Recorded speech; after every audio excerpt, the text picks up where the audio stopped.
Boa tarde, eu sou a Luzia Maria. Eu sou o Pedro Falconer.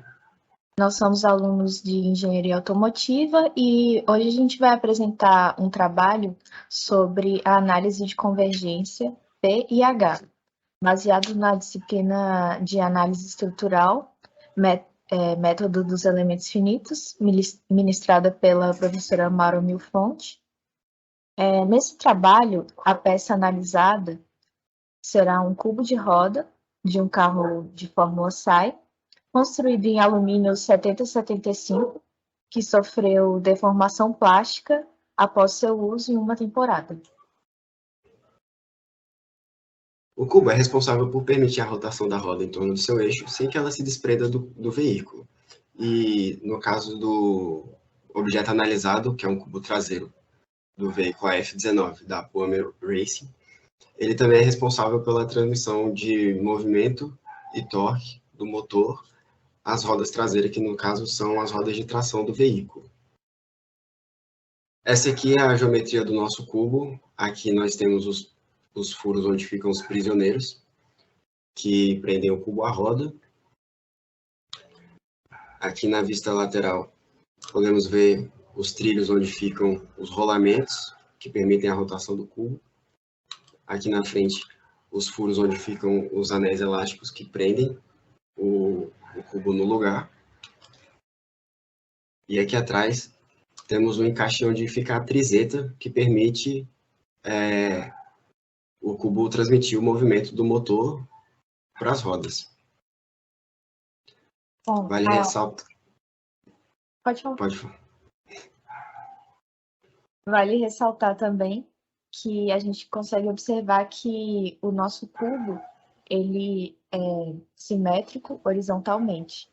Então, a princípio, a gente fez uma análise dele completa, porém, devido às limitações do software do ANSYS na versão estudantil, a gente optou por fazer a análise apenas com a metade do cubo, a metade horizontal, para conseguir melhorar a qualidade dele e, ao fim, espelhar.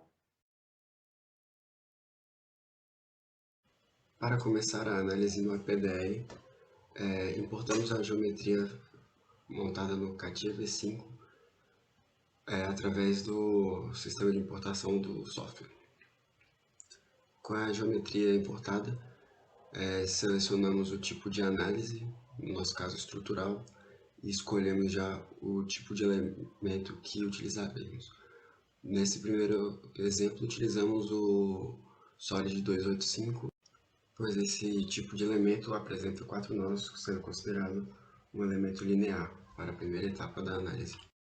Em seguida, nós definimos as propriedades do material, que no caso o módulo de elasticidade de 72 GPa e o coeficiente de Poisson de 0,33.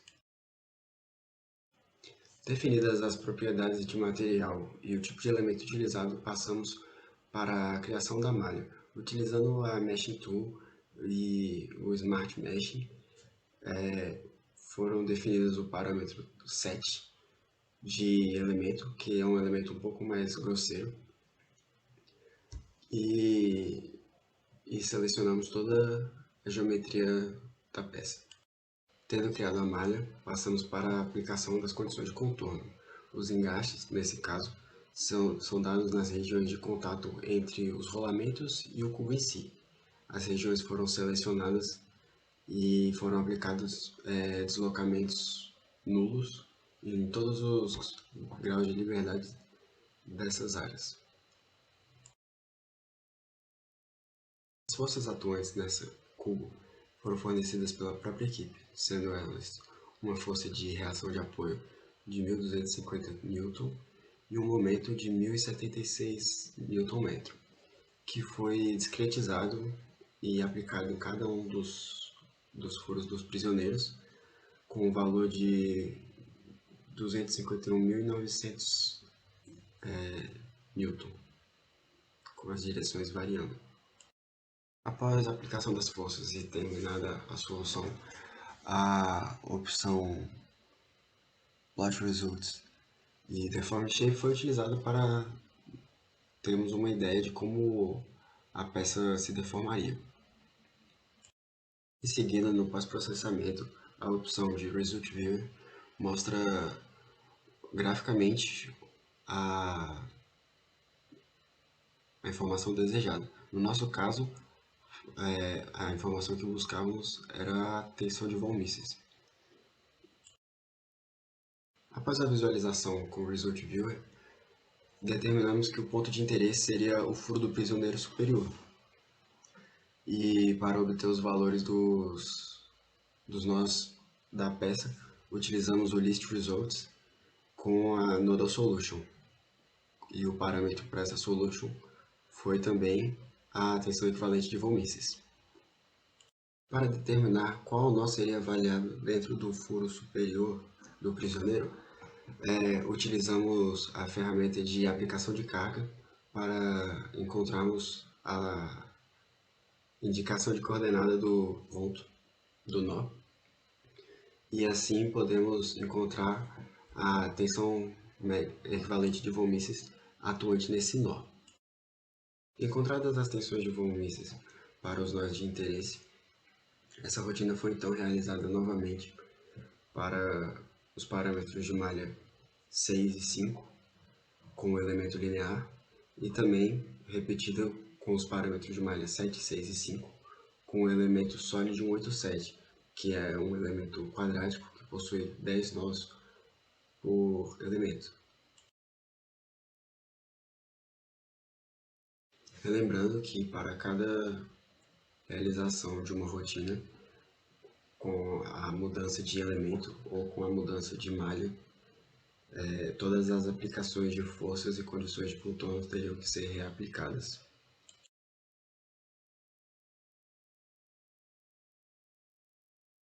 Bom, com os dados da tensão de von Mises que a gente obteve após as análises para cada parâmetro de malha, a gente plotou o seguinte gráfico de análise de convergência para os parâmetros 7, 6 e 5.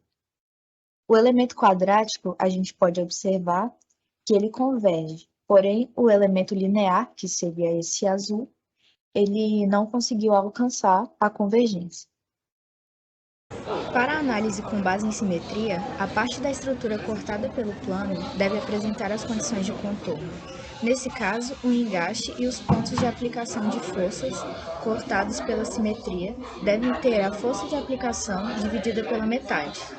Então, nesse caso, os furos laterais passarão a ter 156,25 newtons como força de suporte e as forças discretizadas vindas do momento, que passarão a ser de 125.950 newtons.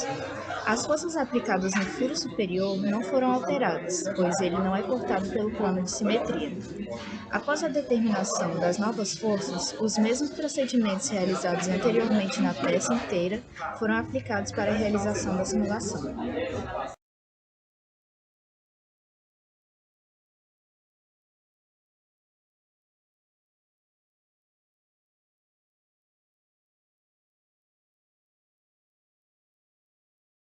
Com os resultados obtidos a partir da análise baseada em simetria, foi possível alcançar uma convergência para o elemento linear, que está representado pela linha azul no gráfico, a partir do parâmetro 4,